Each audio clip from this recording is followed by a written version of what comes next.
Narito tayo ngayon upang matunghayan ang talaga namang nag-iinit at napaka-trending na latest issue ni Erica. Sa pagpapatuloy ng ating istorya ay tumuloy na nga ulit si Kalingap Val Santos Matubang sa bahay nila Ate Erica at na-interview nga niya muli ang lolo ni Ate Erica pati na rin ang tita nito. Sinabi nga ng lolo ni Ate Erica na hanggang ngayon ay hindi niya pa rin makalimutan ang sinabi sa kanya na mukha daw silang kwarta o mukha daw silang pera. Sabi naman ng tita ni Ate Erica ay kaya daw siya talagang nag-video para malaman ng mga tao kung sino ang tama sa kanila. Wala ng tao dito, yun na nga, nagpunapad ka lang ng konting tampo, pero hindi pa rin. Ano ka dun? Tapos kung ano pang binapato sa akin mukhang kwarta daw. Ako, sa social media na magulo po nila, baliktad po. Baliktad nila. Kaya nga po ako nag-video na kasi sobrang na po yung mga ginagawa nilang kapwa-anuhan sa amin. Para po malaman po ng mga tao kung sino po sa amin tama. So, po sa mga paratang po nila eh. Nandyan din po yung ebidensya na sinasabi nila sa akin, nandyan hindi ko ini-erase yung mga text. Kaya nilinaw ko kasi meron siyang pinost sa social media at na marami nakabasa. Baka naman yung sinasabi niya meron din katotohanan. Kaya pumunta ako dito. Hindi po kami natatakot, Kuya Bal. At ang nakakatotohanan lang. Totoo niya, tututusan niya.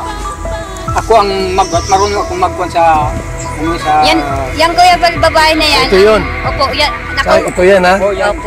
Ito yan ang mga kalingap po. So yan o. Butong ginawa. Pinakita pa nga ni Kalingap Val Santos Matubang ang picture ng naninira kay Lolo Miguel at sa tita ni Ate Erica pati na rin sa buong pamilya nila. At sinabi nga ni Lolo Miguel na hindi naman totoo ang kanilang mga pinagsasabi at kaya nga daw nag-video na ang tita ni Ate Erica nang sa ganon ay malaman ng mga tao ang mga kasinungalingan na sinasabi sa kanila. Talagang nagagalit na nga si Lolo Miguel dahil napakaraming sinasabi na hindi totoo dahil sa kanila, lalo na nung lumabas pa ang isang post ng isang babae na involved din sa pag-aaway ni Ate Erica at ng kanyang pamilya. Ano?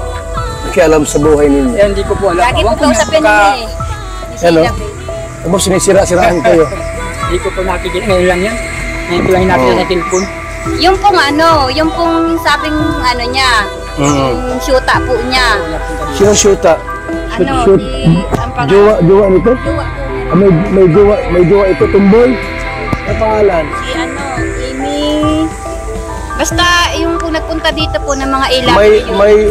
May girlfriend? Opo. Yun po ang nagpunta dito. Yun po ang Pero mabait naman po yun. Mabait naman yun. Pumunta rito. Pumunta dito. Anong ginawa rito? Yun po, nagpunta po dito nung nandito pa po nung sila Erica na nakatira. Mayroon pa lang jowang tomboy?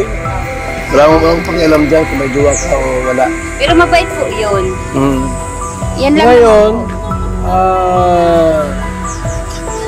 kaninong pera yung ginamit? Pera nila o pera ni John Ed? Kay John Ed. Yun ay po yun. Kami po ang magpapatunay po doon.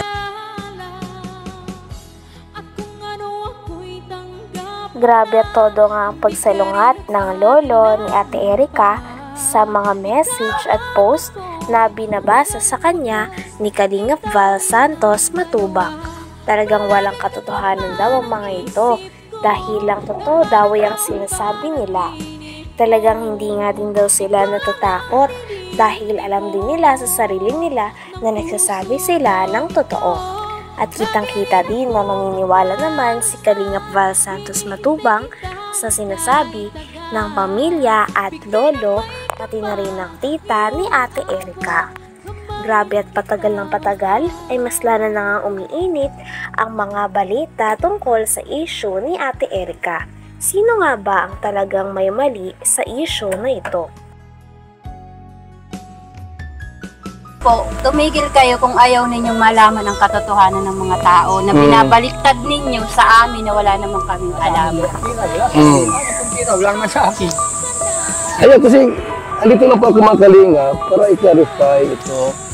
Ayoko naman po na parang daldal ko tapos yung pala tama si N. Tunyakay Torres. Yan o. Hindi namin yung kilala. Eh, Lolo Migs, ano kaya yung topic natin dito? Diba, pera at ikaw ang may hawak yung pera, hindi si May. Dahil kayo ang bumili ng gamit. I have some evidence of what happened from the start.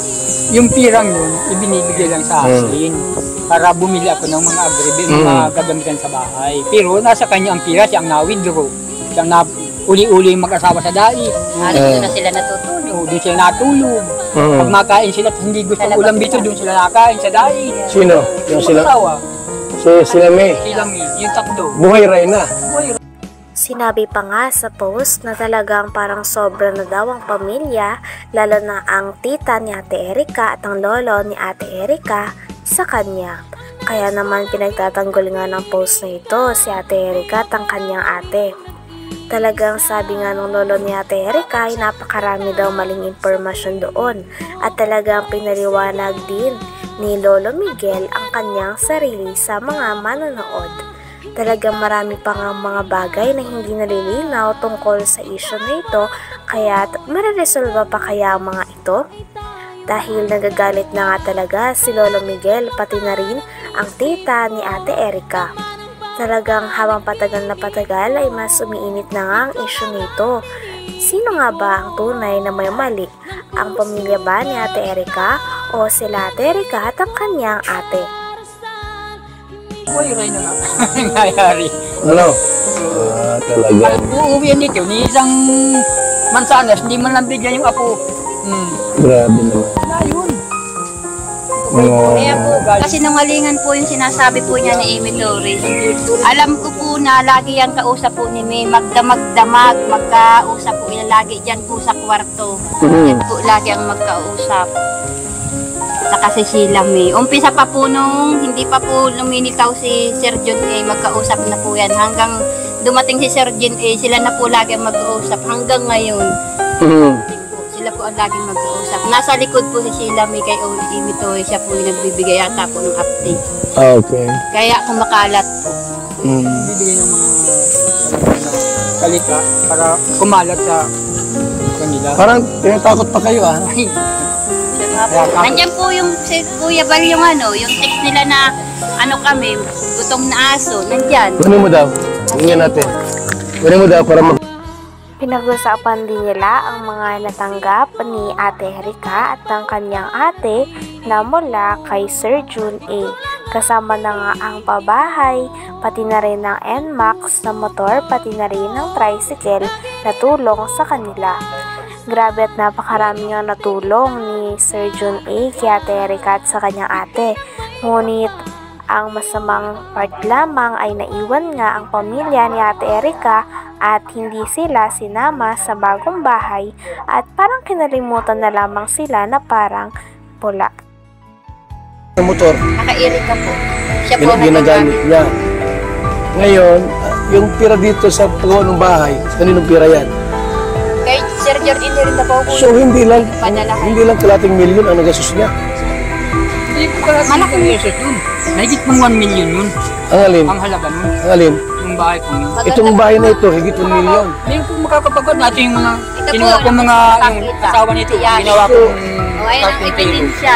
So tayo, kung tutusin, kung pintahin lahat, baka mga 2 milyon ang tirang brikewan ni Sila na John A. nagpaganda. baka higit hanggang loob ng bahay. Hindi, kasi may inmax pa. May motor, sidecar, may lupa pa sa dait.